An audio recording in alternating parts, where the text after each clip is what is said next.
me. So today we are gonna be doing episode 2, part 1, which is the easy level in this programming series. So today we will be only solving one problem, which is domino piling.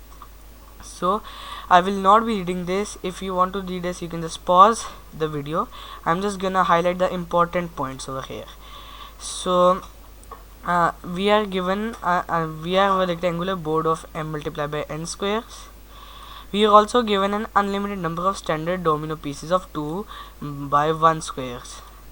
We are allowed to rotate the pieces.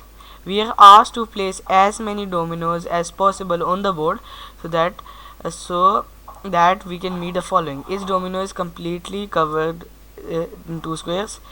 The 2 squares are completely covered by 1 domino. None dominoes overlap.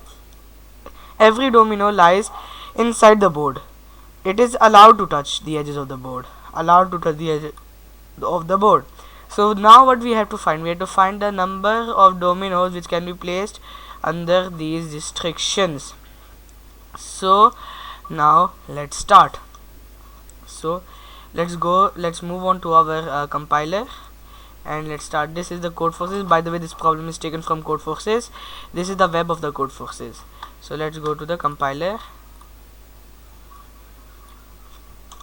So now let's start. But in the input, as we can see, let's first discuss the test cases over here. Over here there are the test cases 2 and 4. So this is 2 by 4. This is 2 by 4 square dominoes rectangle board. This is a rectangular board of 2 by 4. So this is 2 centimeter and this is 4 centimeter.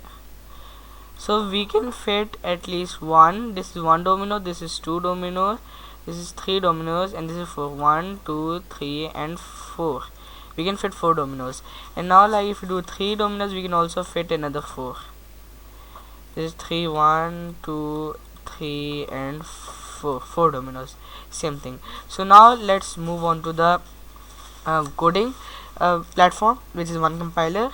So now first let's make two variables which will be side 1. Let's make s1 and s2 is equal to map. We will use the map function integer input dot split.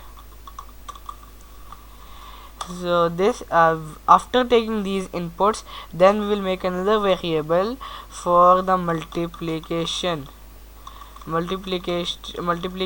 the sides, multiplying sides. This will be a size s1 multiplied by s2. So now we will be dividing the multiplying sides by 2. We will doing floor division. Multiplying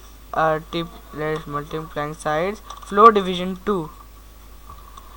We want to do divided by 2 because there are like 2 sides and opposite sides are equal, of course.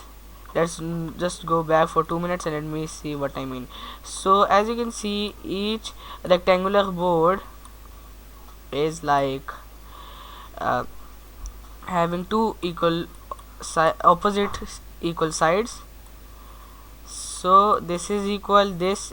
For example, this is side A, this is B, this is C, and this is D.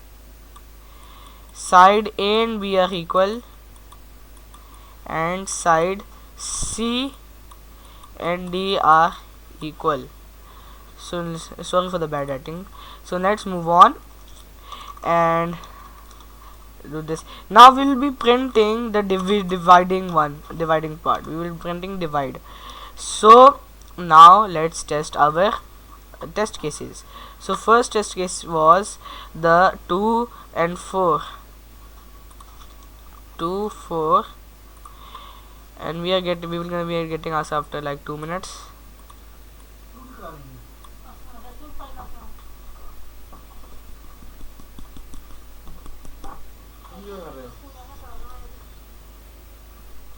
So now we got the answer 4. So now let's move on to the next test case, which is 3 and 3.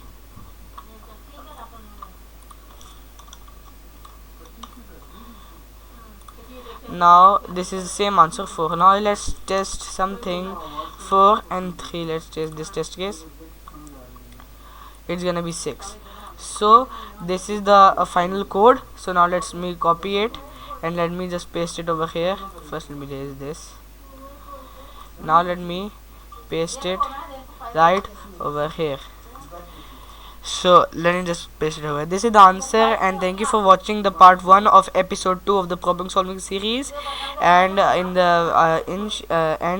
hopefully in this week I will be uploading the next part 2, the hard level of the episode 2. Thank you and bye bye.